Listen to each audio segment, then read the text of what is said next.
शांति। आज मीठे मीठे श्री बाबा ब्रह्मा के तन द्वारा कहते हैं, मीठे मीठे बच्चे शिव भगवान वात्स्य है ना।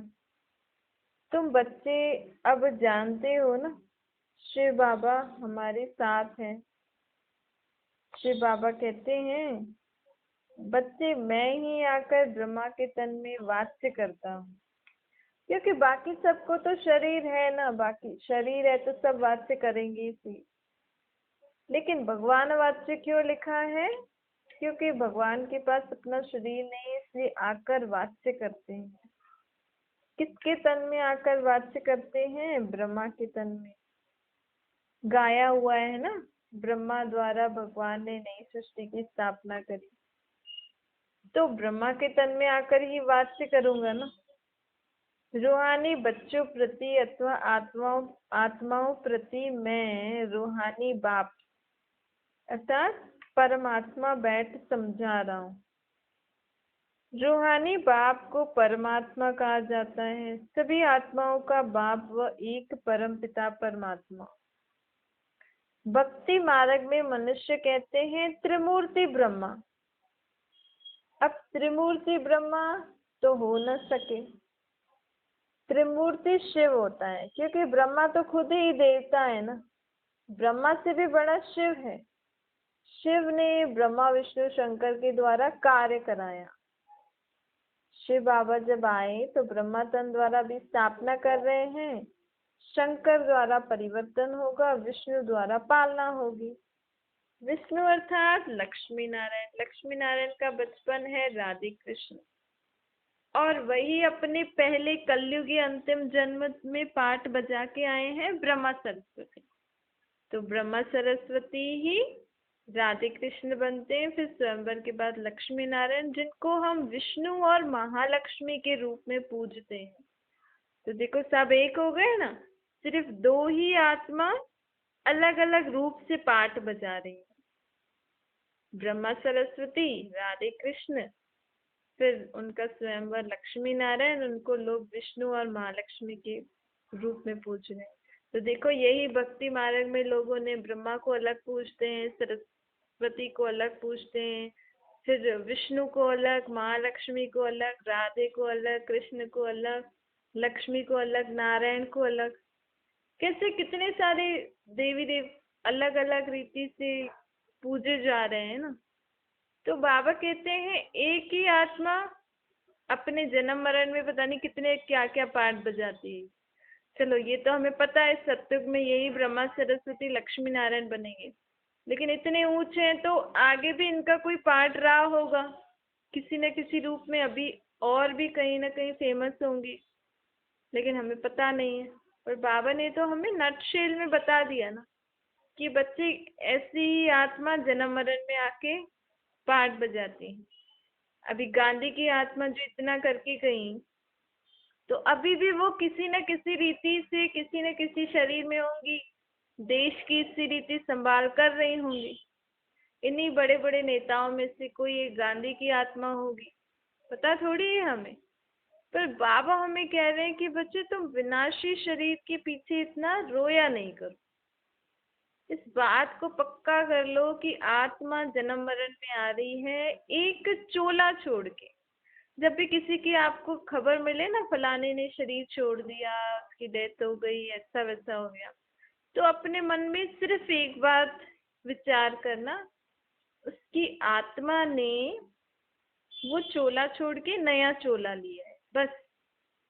आप देखना, इस एक बात को स्मृति में रखने से, इस रीति उस बात को लेने से आपको इतना दुख नहीं होगा कि उसने पुराने कपड़े छोड़ के नए कपड़े ले लिए ना, और लेंगे इसी तो क्यों ना मैं उनके लिए प्रार्थना करूं कि उनको नया जो भी कपड़ा मिले, शरीर रूपी कपड़ा, वो अच्छा मिले। जैसे नहीं पुराने कपड़े हम छोड़ देते हैं फिर नए कपड़े लेते हैं तो खुशी होती है ना। तो बाबा हमें कह रहे हैं ये जैसे बाबा की एक शिक्षा हो गई, ऐसे ही बाबा जो हमें रोज रोज शिक्षाएं दे रहे हैं ना, इन सबको जितना हम आत्माएं विचार करेंगे और धारण करेंगे ना, तो इससे क्या होगा, हमारी वो संस्कार बन जाएंगे। जैसे सत्युग में सभी का यही सोचना होता है क्या कि फलाने ने नया चोला ले लिया पुराना चोला छोड़ के, तो वह सब खुशियां मनाते हैं शरीर छोड़ने पर। वो संस्कार कैसे धारण हुआ उन आत्माओं में? अभी अभी जो बाबा हमें प्रैक्टिस करा रहे हैं ना, घड़ी घड़ी बाबा कहते हैं आत्माओं एक चोला छोड़ के दूसरा लेना है। यही जितना हम बार बार इसको अंदर ही अंदर रिवाइज करेंगे, पक्का करेंगे, तो हमारा संस्कार बन जाएगा। और मैं ही आत्मा जब सत्युग में जाऊंगी तो वहां कोई शरीर छोड़ेगा तो मुझे तुरंत स्मृति में मेरा तो संस्कार पिछले जन्मों का है, पक्का है कि अच्छा उसने नया चोला लिया, तो वहां शरीर छोड़ने पर भी बैंड बाजे बजते। ऐसे ही बाबा हमें हर एक संस्कार, स्वभाव, अपनी सोच को परिवर्तन करने के लिए बोल रहे हैं। अर्थात आप अपने आप को सारा दिन चेक करो, मेरे कौन से स्वभाव, संस्कार, मेरी कौन सी सोच से दुख, परेशानी, उदासी ऐसे आ रहे हैं, और उसको परिवर्तन करो। ऐसा संस्कार में परिवर्तन करो, ऐसी बात समझा के अपने मन को परिवर्तन करो जिससे मैं भी खुशी रहूं, सुखी रहूं, और भी सुखी और खुश रहें, जिससे हमारा घर परिवार सुख शांति से चले। तो यही तो है ना। यहाँ सत्युग और कलयुग में क्या फर्क है? अभी जो हमारे दुखदायी संस्कार, स्वभाव हैं, जो हमारा नेचर ठीक नहीं है, जिस कारण हमें औरों को परेशानी होती है, वही नेचर, वही संस्कार, स्वभाव हमें परिवर्तन करना है। और जब हम परिवर्तन कर लेंगे, समझो आपके घर में सब बाबा की श्रीमत पे चल रहे हैं, सब अपनी दृष्टि, वृत्ति, बोल, कर्म, संबंध, संपर्क बाबा के ज्ञान के अनुसार कर रहे हैं, तो आपका घर धीरे धीरे सुख शांति में वाला हो जाएगा ना। ऐसे ही दुनिया में बाबा के कई बच्चे हैं, तो सब इसी रीति रहें तो मेजॉरिटी बाबा के बच्चे सुख शांति से रहेंगे। तो जो भी आत्माएं बाबा की मत पे नहीं चल रहे वो ऊपर चली जाएंगी, और फिर जो सुख शांति से रहना सीख जाएंगी, वो संस्कार अपने अंदर धारण कर लेंगी, वो आत्माएं यहाँ फिर पाठ बजाएंगी, फिर ये दुनिया स्वर्ग कहलाएगी। तो बाबा कहते हैं बच्चे अपने को जांच करते रहो। अब परमात्मा आए हैं, बाबा कहते हैं मैं ही ये सब कार्य कराता हूँ, ब्रह्मा विष्णु शंकर। लेकिन लोग सोचते हैं त्रिमूर्ति ब्रह्मा, ब्रह्मा को ही बड़ा मान लिया है, जबकि कहते हैं ब्रह्मा विष्णु शंकर देवताए नमः, शिव परमात्माए नमः। तो जरूर शिव रचयिता हुआ ना, और ये सब उनकी रचना। त्रिमूर्ति ब्रह्मा का तो कोई अर्थ ही नहीं निकल रहा है ना। त्रिमूर्ति शिव का अर्थ फिर भी निकल रहा है, वो रचयिता और रचना। शिव बाबा की पहली पहली रचना है ही ब्रह्मा विष्णु शंकर। ब्रह्मा के शरीर में नहीं आते तो हम कैसे ज्ञान सुनते? तो हम तो उसके बाद हुए ना। तो बाबा कहते हैं लौकिक बाप तो हर एक का अपना अपना है। इस समय तो शिव बाबा के हम बच्चे बने हैं, क्योंकि असल में तो हम बाबा के बच्चे हैं ही सही, लेकिन हम बाबा को भूले हुए थे ना, इसीलिए बाबा ने हमें ब्रह्मा तन द्वारा अपना बनाया है। बच्चों को मालूम हो गया ना, अब समझ में आ गया ना बच्चों को हमने कितने जन्म लिए हैं, 84 जन्म। तो आपके जीवन में अभी कोई भी परेशानी, दुख आए, कोई आपको परेशान करे, कोई आपके साथ दुश्मनी निकाले, आप बहुत अच्छी रीति चल रहे हैं लेकिन फिर भी वो आपको परेशान कर रहे हैं, तो बुद्धि में समझ जाना ना, बाबा ने तो हमें समझ दे दी है ना कि हम ही चक्का लगा के आए हैं, हमारा ही कोई ना कोई हिसाब किताब वो आत्मा चुप कर रही होगी। तो क्यों ना हम परमात्मा को याद करके उस आत्मा से माफी मांग लेते हैं ना, तो खत्म हो जाएगी बात। बाबा कहते हैं 84 बाप तुमने किए हैं, 84 बाप के अलग अलग फैमिलीज, अलग अलग खानदान में हम रहे हुए हैं, अलग अलग धर्मों में हम आए हुए हैं। लेकिन अब बाबा कहते हैं बच्चे सदा अपने असली बाप, असली घर और अपना असली धर्म याद रखना। देखो किसी का खानदान बहुत ऊंचा होता है ना, तो उनकी चलन ही बदल जाती है। तो जब हमें ये मन में पक्का हो जाएगा, हम घड़ी घड़ी इसको स्मृति में लाके इसको पक्का स्मृति में कर लेंगे कि मैं आत्मा उस परमात्मा का बच्चा हूँ। अभी मैं उनसे शिक्षाएं ले रहा हूँ। अभी मैं उस परमात्मा सतगुरु की मत पे चलने वाला हूँ। और मैं परम धाम में रहने वाली आत्मा देव कुल की आत्मा हूँ। तो देवताओं को कितना ऊंची नजर से लोग देखते हैं। और बाबा ने तो हमें बताया है तुम ही देव कुल की आत्मा हो, क्योंकि हम ही देवी देवताओं को याद करते हैं ना। हमें ही उनके जैसा पहनावा, खाना पीना, उनको देखना अच्छा लगता है। तो जब हमें घड़ी घड़ी ये स्मृति में आएगा कि मैं कौन सी आत्मा हूँ, तो ऑटोमेटिकली हमारी चलन, हमारी सोच परिवर्तन होती जाएगी। बाबा कहते हैं जितना हम स्मृति में लाएंगे ना, देखो जैसे अगर कोई छोटे घर वाली लड़की किसी बड़े खानदान में शादी करे तो उसको अपनी चलन बदली करनी पड़ती है ना। अब जब छोटे घर में थे तो उस हिसाब से रहते थे, लेकिन वहां बड़े घर में भी जाकर अगर वो उस हिसाब से रहेगी तो एडजस्ट नहीं हो पाएगी ना। तो उसको घड़ी घड़ी याद करना पड़ता है ना, अब मैं किस खानदान की हूँ, यहाँ के नियम मर्यादा, यहाँ की चलन कैसी है। तो वैसे ही बाबा भी हमें घड़ी घड़ी कह रहे हैं अब अपने असली बाप की स्मृति में रहो। शरीर के बाप तो हमने 84 किए हैं, वो तो अब उनसे पाठ, अब तो हमें असली बाप मिला ना। पर इस समय है हमारे वो वाले शरीर के माँ बाप भी। बाबा कोई उनको छोड़ने के लिए नहीं कह रहे हैं, ना ही उनके अगेंस्ट जाने के लिए कह रहे हैं। बस बाबा तो अब हमें कह रहे हैं कि अपने उस निराकार बाप की स्मृति में रहकर हमारे अंदर वो रॉयल्टी आनी चाहिए, वो प्योरिटी की पर्सनालिटी आनी चाहिए। हमारी सोच, हमारे बोल, हमारे कर्म बहुत सबके लिए सुखदाई हो। इस दुनिया में गंदे से गंदा काम करने वाली भी कोई आत्मा हो, उसके प्रति भी हमारी भावना बहुत अच्छी होनी चाहिए। उसके प्रति भी हमें रहम आना चाहिए कि परमात्मा उस आत्मा को भी समझ दे, ताकि वो अपने ऐसे कार्य करना छोड़ दे। इतनी ऊंची स्टेज हमें कब प्राप्त होगी? प्राप्त करना बहुत इजी है जब हम ये स्मृति में रखेंगे कि हम सबका बाप कौन है, मेरा बाप कौन है, जो सबके ऊपर ब्लेसिंग करता है, जो सबके ऊपर दया करता है।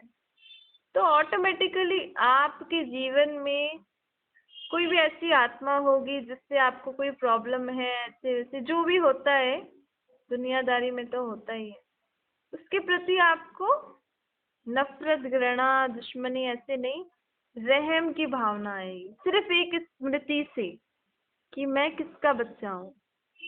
और इस स्मृति को जितना हम सारा दिन में प्रैक्टिकल में याद करते रहेंगे ना, कर्म करते भी, क्योंकि इसके लिए ऐसा नहीं कि हमें कोई अलग से टाइम निकालना है, इसका प्रैक्टिस करना है। इसका सबसे बेस्ट प्रैक्टिस यही है, आप कोई भी कर्म कर रहे हो, उस कर्म करते समय याद रखो मैं किसका बच्चा हूँ।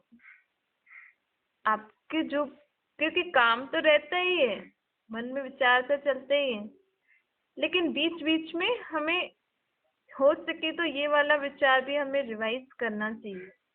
इससे हमारे कई काम सहज हो जाते हैं, मन में काफी हल्कापन आ जाता है, क्योंकि किसकी संतान है उस एक की स्मृति में आने से ही हमारे सारे परेशानियां दूर हो जाती हैं।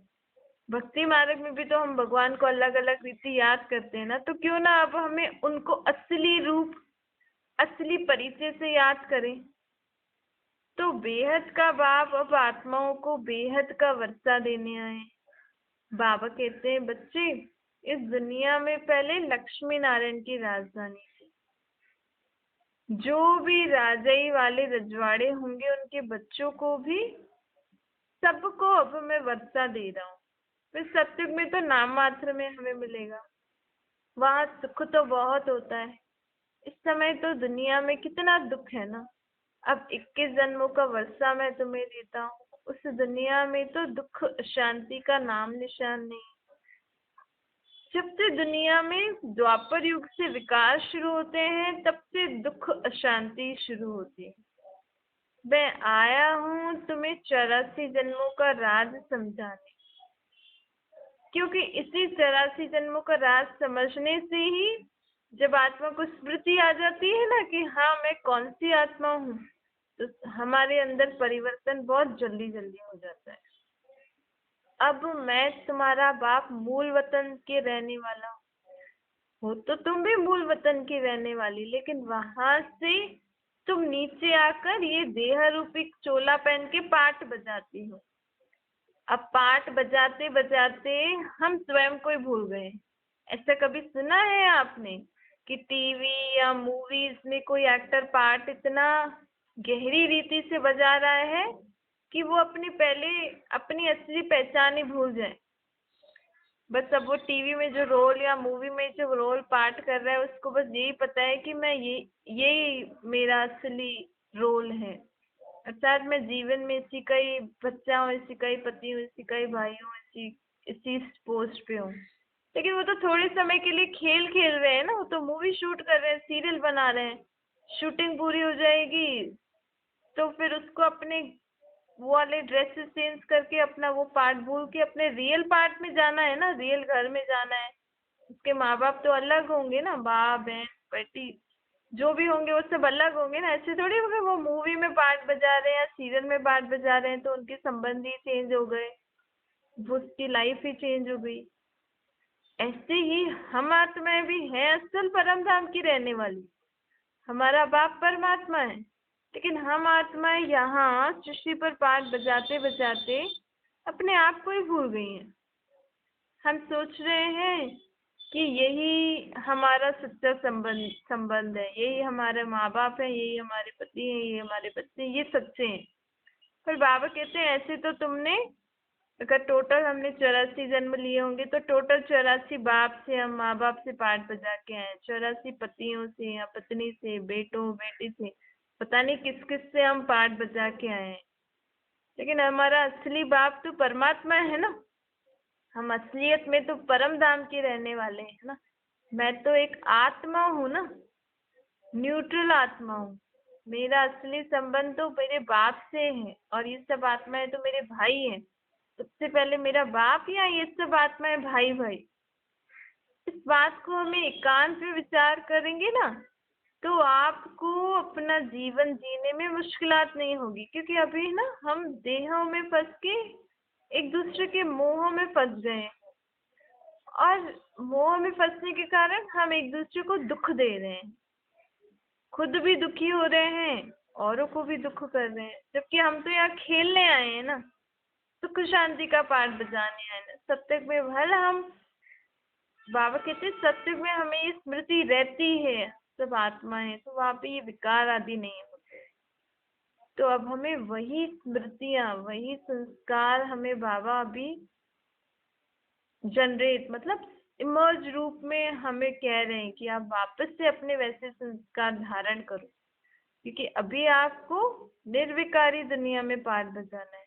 वहां हमारी गृहस्थी होगी, लेकिन मोह के वश होकर गृहस्थी नहीं चलानी है आपको। तो निर्मोही होकर गृहस्थी चलानी है तो उसके संस्कार अभी से ही डालें तो अच्छा है ना। अभी तो प्रैक्टिकल में गृहस्थी है ना आपकी, तो आप यही समझो हमारी गृहस्थी सत्युग जैसी है। तो आप देखना आपकी जैसे जैसे सोच पक्की होती जाएगी ना कि हमारा ये घर परिवार, हमारी गृहस्थी सत्युग जैसी सुख शांति है, आप इस संकल्प से रहो। जैसे तो व्रत रखते हैं ना आप अंदर एक ही संकल्प करो, हमारी गृहस्थी सुख शांति वाली सत्युग जैसी गृहस्थी है, सत्युग जैसी गृहस्थी है। फिर देखना वो ऑटोमेटिकली सब में परिवर्तन आता जाता है। ये हमारी सोच के ऊपर निर्भर है। तो बाबा भी अभी हमारे क्या कर रहे हैं, हमारे संस्कार कैसे बनते हैं, पहले तो सोच बदले ना, तो ही निर्णय बदले, तो ही हमारे कर्म बदले, तो ही हमारे संस्कार बदल सकते हैं। तो सोच को ही हम परिवर्तन कर दें कि हमारी सुख शांति वाली खुशियों वाली गृहस्थी है, जैसे हम सत्युग में रहते थे वैसे हम रहते हैं, तो ऑटोमेटिकली हमारा वैसा नेचर, वैसा संस्कार बनता जाता है। और हमें ये सदा याद रखना चाहिए कि हम आत्माएं एक्टर्स हैं, हमारा असली घर परम धाम। हम यहाँ आकर सिर्फ पाठ बजा रहे हैं, खेल खेल रहे हैं। हमें खुशी सुख शांति से खेल खेलना है। अगर खेल खेल में कोई आत्मा का दूसरी जगह खेल शुरू हो गया, उसको कहीं और खेल खेलना जाना पड़े और वो शरीर छोड़ के चली जाए, इसमें दुखी थोड़ी होना चाहिए। अब उसका वहाँ, जैसे नहीं, हम अगर बहुत सारे बच्चे खेल खेल रहे हैं, समझो कोई आत्मा की किसी ने बुला लिया, कहीं काम था, तो वो चली गई बीच में से, तो क्या हम अपना खेल रोक देंगे? तो क्या हम यही सोचते रहेंगे कि अरे वो तो चली गई, अब खेल कैसे खेले? तो जितने हैं उस हिसाब से खेल खेलते हैं ना। ऐसे ही बाबा कह रहे हैं तुम सब इधर खेल खेल रहे हो, आपकी फैमिली में जितने जने भी खेल खेल रहे हैं, समझो कोई किसी कारण कोई आत्मा ने शरीर छोड़ दिया और वो दूसरी जगह खेल खेलने चली गई, तो क्या होगा? आप, अगर हमें ये स्मृति रहेगी कि वो आत्मा दूसरी जगह खेल खेलने गई है, तो हमें दुख नहीं होगा ज्यादा। लेकिन हम क्या सोचते हैं, क्योंकि शास्त्रों और भक्ति मार्ग में लोग कहते हैं वो आत्मा चली गई, ऊपर चली गई, बहुत ऐसी अजीब सी डरावनी जैसी बातें बोलते थे। लेकिन बाबा तो हमें इतना लाइट लेके आते हैं कि बच्चे वो आत्मा दूसरा शरीर लेकर खेल खेल रही है, वो खुशी से खेल खेल रही है, आप क्यों दुखी हो रहे हो? आप क्यों अपना खेल बंद कर रहे हो? आप जितने जने भी हो अभी, आप अपना खुशी से खेल खेलो ना, सुख शांति से खेल खेलो। देखो वो आत्मा तो चली गई और वो जहां भी गई है वो अच्छे से खेल खेल रही है, क्योंकि जहाँ जाएगी बच्चा बनेगी, तो बचपन में तो वैसे ही बहुत मजे होते हैं। तो इन बातों को स्मृति में रखकर हमें अपना पाठ इधर बहुत ही अच्छे से खुशी से बजाना है। दुख शांति टेंशन वाला खेल नहीं बजाना है। अच्छा, मीठी मीठी सुकीलते बच्चों प्रति माता पिता बाप दादा का याद प्यार और गुड मॉर्निंग। रूहानी बाप की हम सभी रूहानी बच्चों को नमस्ते। हमारी भी रूहानी माता पिता बाप दादा को याद प्यार गुड मॉर्निंग और नमस्ते। वरदान है, सम्मान की सीट पर स्थित रहे, माया को सरेंडर कराने वाले श्रेष्ठ सम्मानदारी बनो। सम्मान क्या होता है? जैसे शरीर के ऊपर हम कहते हैं ना, फलाना डॉक्टर है, इंजीनियर है, अच्छा खाना बनाता है, जो भी उनकी क्वालिफिकेशंस होती हैं, ऐसे आत्मा की भी अलग अलग सम्मान, आत्मा की भी अलग अलग तारीफें बातें बाबा ने हमें बता रखी, क्वालिफिकेशन कि आत्मा शांत स्वरूप है, सुख स्वरूप है, आनंद स्वरूप है, आत्मा शक्तिशाली है। तो कोई भी सम्मान को याद करके कि मैं शांत स्वरूप आत्मा हूँ, इस सम्मान की सीट पर स्थित हो जाओ, तो क्या होगा? जैसे समझो मैं मास्टर सर्वशक्तिवान हूँ, अगर मैं इस स्मृति में स्थित हो जाऊंगी कि मैं तो मास्टर सर्वशक्तिवान हूँ ना, तो जैसे कोई बड़ा ऑफिसर व राजा जब सम्मान की सीट पर स्थित होता है ना, तो दूसरे उसे सम्मान देते हैं। ऐसे जब मैं स्वयं सीट पर सेट हो जाऊंगी, तो ऑटोमेटिकली बाकी जो भी दुनिया में या मेरे जीवन में जो भी दुख शांति वाली बातें हैं, वो क्या हो जाएंगी? खत्म हो जाएंगी ना। मैं खुद सोचती हूँ मैं कमजोर आत्मा हूँ, मुझे डर लग रहा है, मुझे चिंता हो रही है, ये कैसे होगा, क्या होगा, तो वो जो बात आती है ना, वो हमारे ऊपर हावी हो जाती है। हम क्या बोलते हैं? परिस्थिति आ गई। पर अर्थात दूसरे दूसरे के द्वारा आई हुई स्थिति, चाहे वो डरावनी हो, हिलाने वाली हो, कैसी भी हो। लेकिन मेरी स्वस्थिति, मैं अगर मास्टर सर्वशक्तिवान की सीट पर सेट हूँ, तो वो कोई भी बात मुझे मेरी स्वस्थिति से हिला नहीं सकती, क्योंकि मैं मास्टर सर्वशक्तिवान हूँ। ये किसने बोला है? बाबा ने बोला है ना। तो परमात्मा बोले आप सर्वशक्तिवान हो, तो कोई हमें हिला सकता है? इसलिए बाबा कहते हैं सदा सम्मान की सीट पर सेट रहो, लेकिन इसका अभ्यास पहले से ही हमें करना पड़ेगा। जैसे आज बाबा ने हमें बोला आप सर्वशक्तिवान हो, आप पवित्र आत्मा हो, आपकी प्योरिटी, आपकी पर्सनालिटी है, तो इस सम्मान का आप अभी से प्रैक्टिस करो।